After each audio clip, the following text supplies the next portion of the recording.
I've demonstrated there's no difference between me and everyone else. All it takes is one bad day.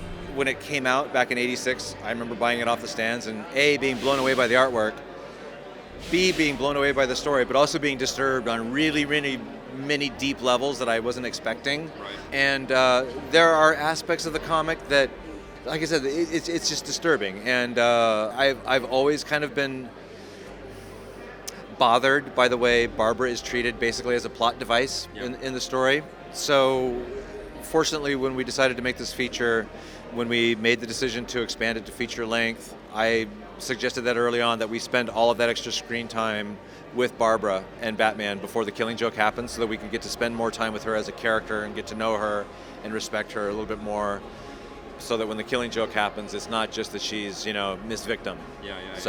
So in a way, then, this movie it is a celebration and an empowering vehicle for this character as well.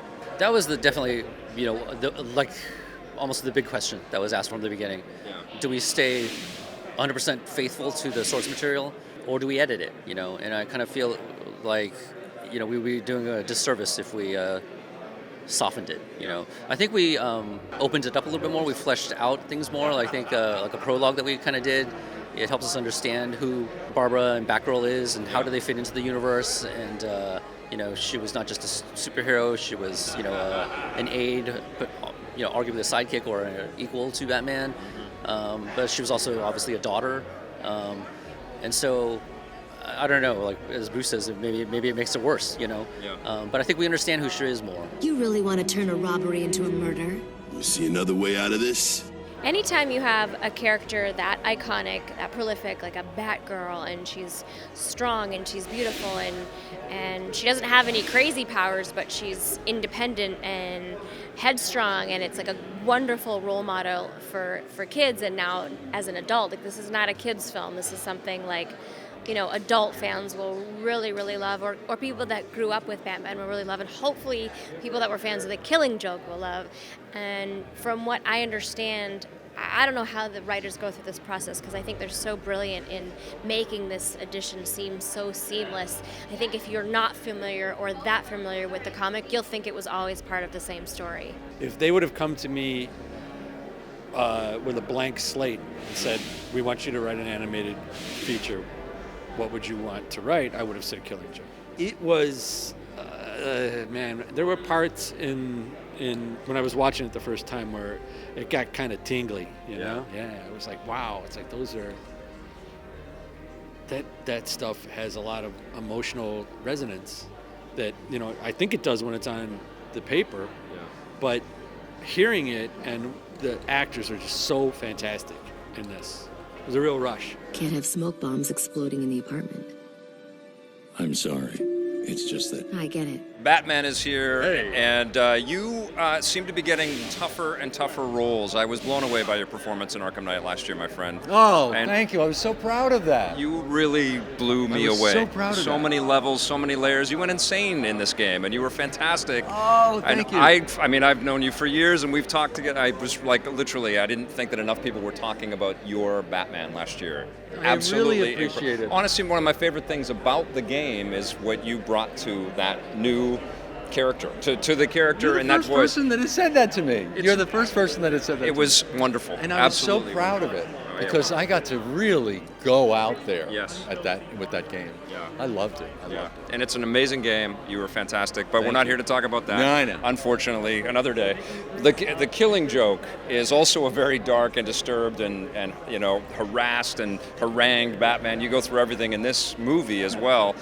What does that do to you psychologically or physically, or does it alter anything when you go in and have to record these lines? That's a good question, because to do Batman, he's such a dark character. Yeah. Everything about him, the voice, it's not just putting on a voice. The voice has got to come out of your gut. And it all comes out of that tragedy from his childhood. And he's such a psychological character. He's such a tortured character that getting through a regular script is kind of an effort. Getting through one like this, where he is just wrung through the mill, by the end of the day, you're wiped out. It's a real emotional journey playing this guy. I did a podcast with Kevin Smith once, and he started crying talking about the character. I mean, he's such a passionate character. He brings that out in people. And he brings me out emotionally playing him. And in this one, I don't want to give anything away, but towards the end of the story, there are colors, where there are places where Batman goes that you haven't seen before. That were so much fun to explore. Memories can be vile, repulsive, little Bruce. Like children, no? Barbara. Ray Wise is with me. Listen, I got to tell you something. I have been a fan of yours for a long time. I've seen you at many cons, and this is the first time I get to talk to you and meet you, and I'm very excited about that. I'm one of those people that walks around with a hole in his heart because of Reaper and how awesome you were and that fantastic show. You can imagine the hole in my heart. Yes. Yeah.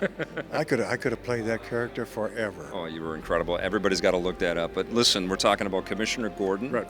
There is, obviously an indelible amount of fantastic Commissioner Gordon work in the history of this character.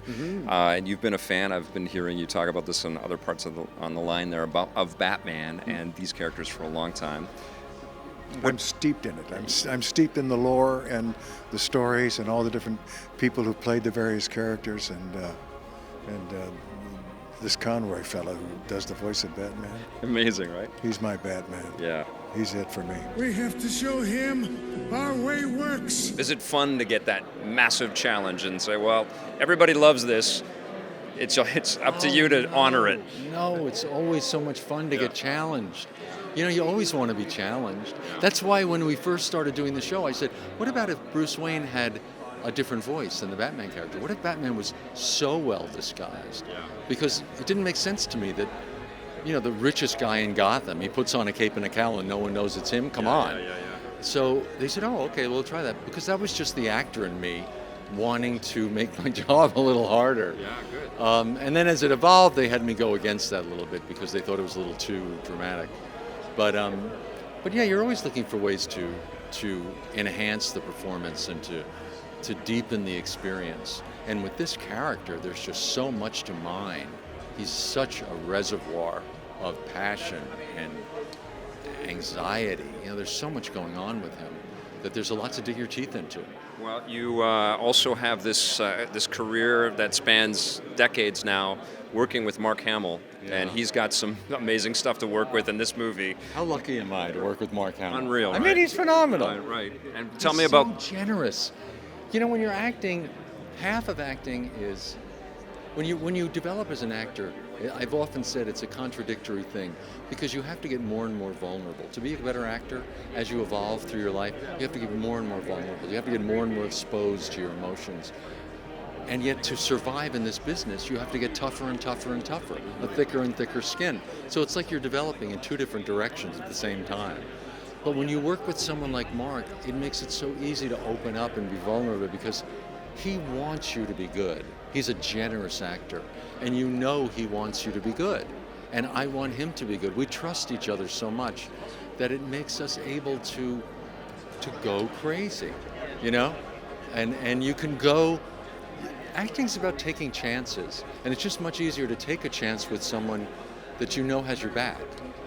And isn't that ironic? Because it's the Batman and the Joker. Talk about people who don't have each other's backs. Yeah. But they couldn't exist without each other. But they couldn't exist without each other. Yeah. And these two actors know we have each other's backs. So we can go there, in those different directions.